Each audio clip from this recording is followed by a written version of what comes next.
最近网络上出现了一起引人关注的两岸风波。一位嫁到台湾的大陆籍网红，由于在影片中大谈武统台湾，结果被台湾政府取消居留资格，限期遣返回大陆。这件事一出，立刻在两岸之间引发热议，众多网友纷纷发表看法。今天我们就来聊聊这位陆配网红被台湾遣返的始末，内容包括事件的背景，他为什么会被遣返，大陆网友揭露的内幕，以及这位网红在两岸舆论中的处境。首先，我们先介绍一下故事的主角，也就是这位陆配网红。所谓陆配，指的就是中国大陆地区的配偶，也就是嫁到台湾或者娶了台湾人的大陆籍伴侣。在台湾有相当多的陆配，新住民社群里大陆配偶其实占了很大比例，绝大多数人都和台湾伴侣组成家庭，平平凡凡过日子。然而，我们今天要说的这位网红可不一般，他在网络上的昵称叫亚亚在台湾，一听名字就知道他是一个在台湾生活的大陆人，还当起了网红，把自己在台湾的见闻分享上。亚亚来自中国大陆，据说是湖南人，几年前因为婚姻关系移居台湾，他和一位台湾男子结婚。按照台湾法律，陆配结婚后可以申请所谓的依亲居留，也就是依靠台湾籍亲属来获得在台湾的居留许可。拿到这个许可后，大陆配偶通常要经过一段不短的时间才能申请在台定居，甚至拿台湾身份证。在这期间，他们的身份还是属于外籍配偶，需要遵守一些相关规定。刚到台湾时，亚亚跟许多新住民一样，体验着不同的文化环境。她在网络上开始分享自己的生活点滴，用视频记录在台湾的日常，有吃喝玩乐的新奇发现，也有和家人的互动日常。由于两岸生活习惯和文化存在差异，他的影片对一些好奇的网友还挺有吸引力。一开始看来，这就是一个分享生活、聊聊异乡见闻的普通账号，但渐渐的，亚亚的影片风格出现了变化。他开始在影片中谈论一些敏感的政治话题，尤其是涉及两岸关系的内容。特别引人注目的是，论立场非常亲中。这里的亲中可不是一般的喜欢家乡文化，而是直接在替中国政府说话。他多次公开表示两岸一家亲，强调台湾是中国的一部分。更激进的是，他在影片中鼓吹武统，这个词是武力统一的简称，意思就是主张用武力手段来实现两岸统一。听到这里，你可能会想，一个人在台湾生活，享受着台湾的自由和生活便利，却公开主张让解放军攻打台湾，这操作未免有点匪夷所思吧？但亚亚的确就是这么做的。他拍摄了一些影片，内容包括展示中国大陆的新式武器装备，谈论大陆军事实力有多强大，语气中透着兴奋，仿佛迫不及待希望两岸赶快统一。他甚至让自己年幼的孩子一起出镜，在介绍解放军新型2栖攻击舰四川舰的影片中，孩子稚气地喊出一句，希望这艘军舰立下的第一功就是收复台湾。这一幕看得许多台湾观众目瞪口呆，这位妈妈不仅自己喊统一，连小孩都被教着讲收复台湾了，真是让人又惊又气。那么，亚亚为什么要发表这些言论呢？从他自己的说法来看，他觉得自己只是在表达一种政治立场，而且他很明确地站在中国那一边。在他眼里，两岸早晚要统一，他希望越快越好。或许他也知道这些言论在台湾会引起反感，但他似乎认为这是在宣扬两岸一家亲的理念，希望两边最终成为一家人。不过，他想用解放军来实现一家人的梦想。同时，这样的强硬言论也容易吸引一些大陆网友的关注。在中国网络上，不少人喜欢看到身在台湾还爱着祖国的人，他们可能觉得这叫在敌营里举旗吧。所以亚亚的频道很快就在两岸都引起了注意，支持统一的粉丝觉得他够爱国，某些台湾网友则开始觉得不对劲，怀疑这人到底是来台湾生活，还是来搞统战宣传的。事情的转折发生在2025年年初，随着亚亚的影片越来越高调的鼓吹武统，终于有人看不下去了。在台湾，有一位反共的网络人士名叫八囧，他公开表示已经向政府检举了亚亚的言论，认为他利用台湾的言论自由在散播对台湾不利的主张。事实上，不只是八囧，一些台湾网友早就对亚亚很反感，认为他一边享受着台湾的生活福利，一边却喊着要解放军打过来。这种行为简直是端起碗吃饭，放下筷子骂娘。在民间压力下，台湾的相关单位开始采取行动。2025年3月初，台湾内政部移民署找亚亚去约谈。所谓约谈，就是请他到移民署，对他在网上的言论做调查询问。据亚亚后来自己描述，那次约谈持续了将近3个小时，阵仗还不小，有录音录影设备，现场还有多位官员问话。移民署的人问了他许多问题，例如问他为什么要拍这些影片，有没有人指使他这样做，有没有从大陆那边拿钱，拍这些影片有没有团队在运作。很明显，台湾方面怀疑他是否参与了某种有组织的统战宣传活动，担心他背后可能有中国官方势力介入。毕竟一个人在台湾高调宣扬这种主张，如果真是自发的倒挺少见，但要是受人指使，那性质就更严重了。对此，亚亚当然是否认到底。他强调自己只是平民百姓，没有什么幕后团队，拍影片就是我和我孩子2个人。他也说自己没拿过所谓祖国1分钱，完全是出于个人理想才这么做。他辩解说，他平时也从各大媒体上看到资讯，台湾的公众人物天天都在说解放军多么强大，都可以在公共频道上传播，为什么他发表自己的看法就不行？那台湾所谓的言论自由又是什么呢？约谈过程中，亚亚还表示不同意，说他有危害、恐吓台湾社会的言论。移民署方面则明确指出，亚亚的言论已经涉及违法。根据台湾的《两岸人民关系条例》及相关规定，大陆配偶虽然可以在台湾生活，但如果有危害国家安全或社会安定的行为，政府有权撤销其居留许可。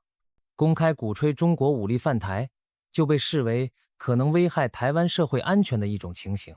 换句话说，在台湾政府眼里，亚亚嘴上喊的是统一的大义，但本质上他是在为战争叫好，已经踩到红线。台湾移民署在调查后不久便决定依法处理，他们依据相关法律第14条的规定，废止了亚亚的依亲居留许可，并规定5年内不允许他再申请依亲来台。以维护国家安全及社会安定，这个决定意味着什么？意味着亚亚必须离开台湾，而且5年之内都别想再回来依亲居留了。对他个人来说，这相当于被赶出家门了。别忘了，他在台湾已经有了家庭和孩子。居留许可被废止后，很快移民署就把正式的公文送到他家里，要求他在10天内离境，否则将对他执行强制出境。也就是说，如果超过期限他还不走，台湾方面会直接把他强制带走遣返。消息一出，亚亚一下子从网络争议人物变成了官方要驱逐的对象。他本人在刚接到约谈通知和处分决定的时候，其实一度安静了一阵。据他自己说，3月4日约谈结束时，他还签了一份切结书，也就是保证书，承诺不再讨论相关敏感内容，所以那几天他没有再发声。但等到真的接到限期离境通知，亚亚坐不住了，毕竟这下事情闹大了，他面临着必须离开生活多年的地方，甚至可能和孩子分离的结局。于是到了3月中旬，他又拍了一段影片，对外发表了临别感言。有意思的是，在这最后一支影片里，亚亚的语气比起过去缓和了许多。过去他总是在歌颂祖国强大，动不动就喊两岸要统一，现在他开始深情回忆自己在台湾的生活点滴。他突然大赞台湾是他的第2个家，说台湾的人情味很温暖，文化氛围也让他感到亲切。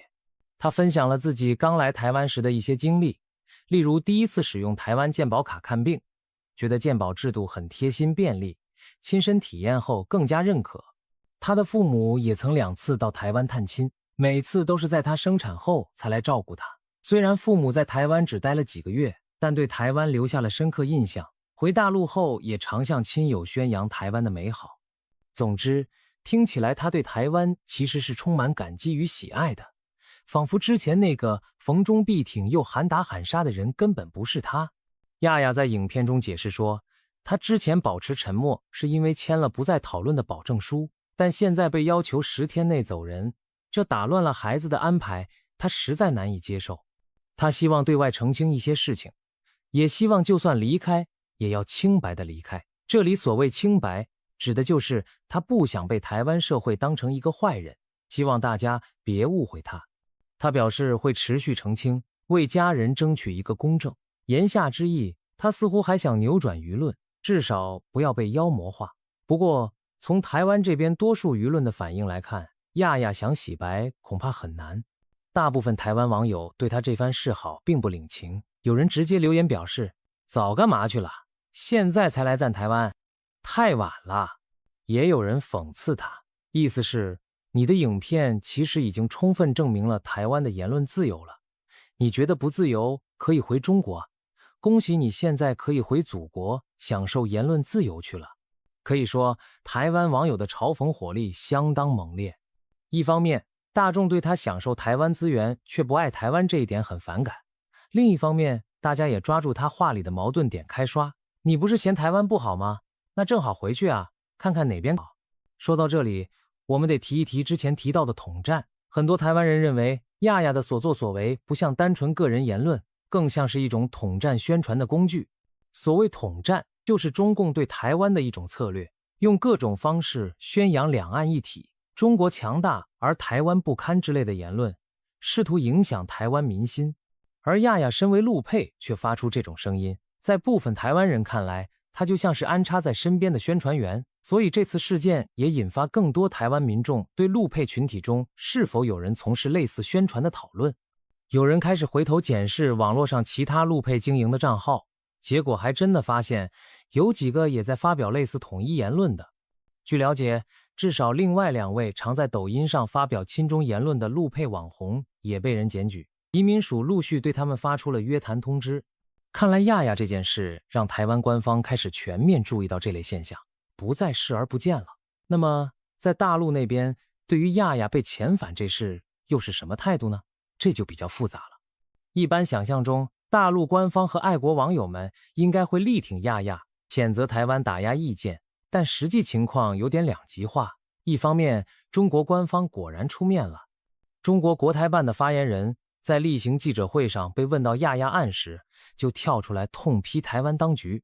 他们把矛头指向台湾的执政党民进党，声称民进党当局用尽手段大肆打压岛内持不同立场的声音，再次暴露其所标榜的自由是鼓噪台独的自由，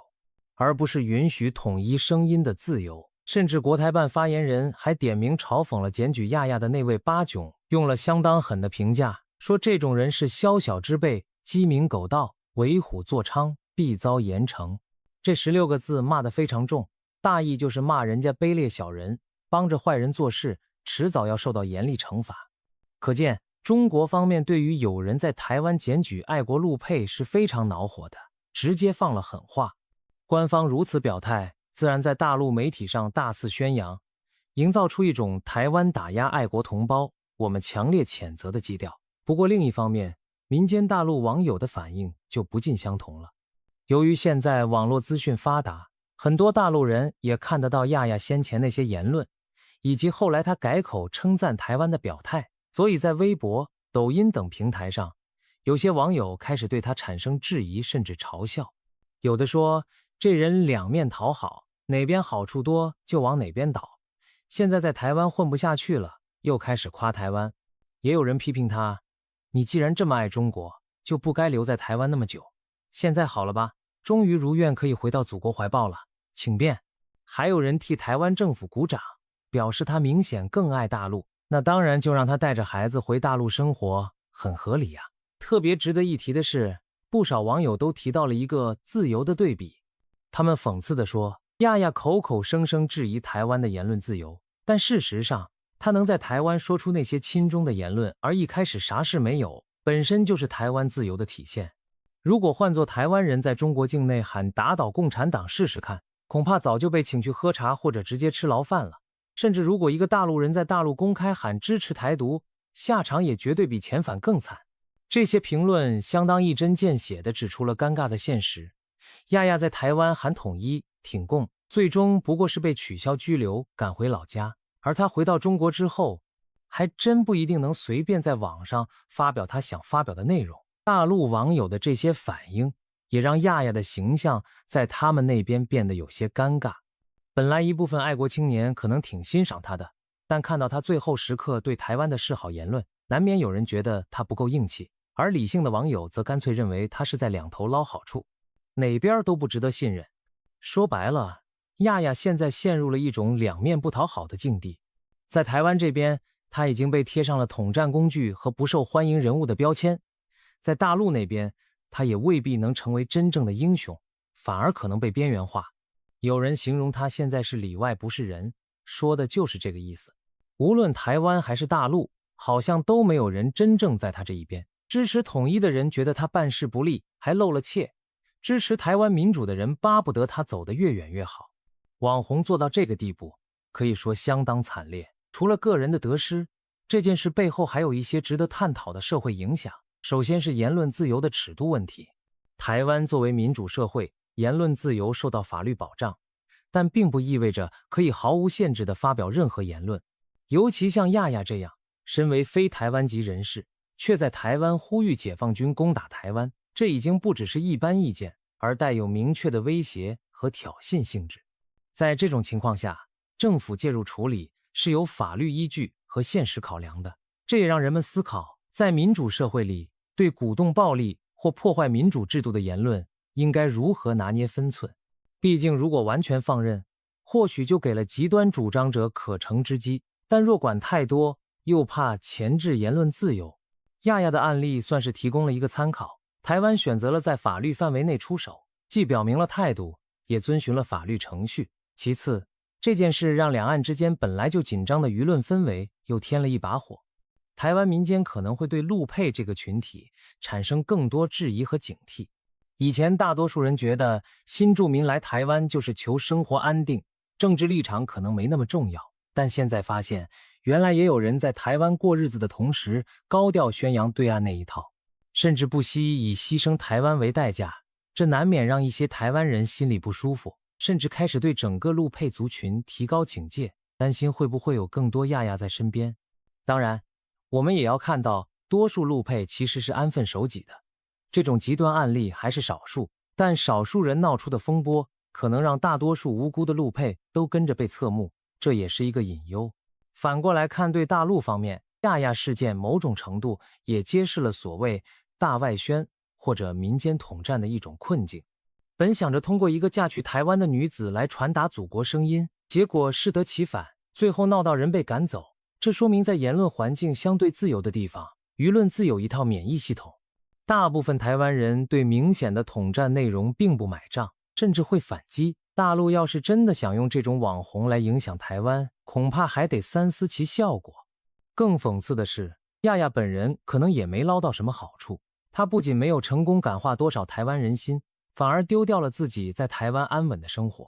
未来他回到大陆，也许刚开始会被一些官方媒体包装成被打压的爱国网红来宣传一下，但热度过后呢，他可能也只是芸芸众生一个，很快被遗忘。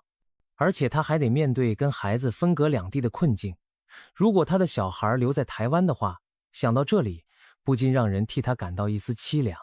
总的来说，陆配网红亚亚被台湾遣返的事件，就像一出两岸互动的现代戏剧，一个人站在言论自由与国家安全的交界处，最终演变成了一场两败俱伤的结局。对他个人而言，也许一开始只是理想冲昏了头，想在网络上当个爱国意见领袖，却没料到玩火自焚。对台湾社会而言，这事件提醒了大家自由背后需要坚守的底线；